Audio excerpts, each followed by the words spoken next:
What's up, guys? This is Daniel with Midnight Movie Trash, and I'm here with Howard Sherman. Howard.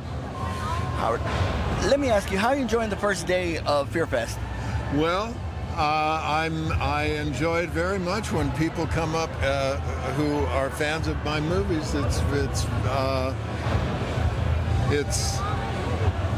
still surprises me, I have to say, all these years later, that it seems to have had a very favorable effect on a lot of people, and it's good to hear. Let me ask you, when you landed the role of Bub, how did you prepare for that role? I prepared for it pretty much like I prepare for any role, which is I ask myself the question, well, what if this were real? So the principal challenge is we all have flesh, we have, and most of it works pretty well, but if you're a zombie, it's dead, and it still works, but just not very well.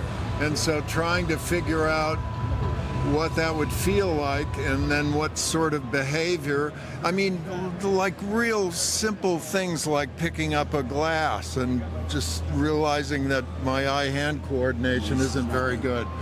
Practicing that for a couple of weeks around my apartment until that sort of behavior became automatic and second nature, where you don't have to think about it, where you just do it. And that's how I prepared. And then when I showed up on the set,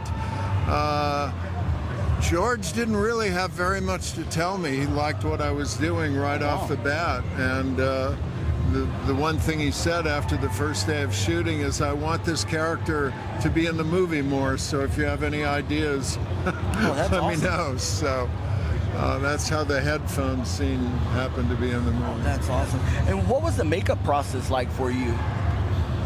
Well, this is foam latex makeup. What that means is, first of all, they make a mask, a life mask of my own face. So they take a mold and then they cast it in plaster, so it looks like exactly my face. And then with modeling clay, they sculpt Bub's face right on top of my face. Wow.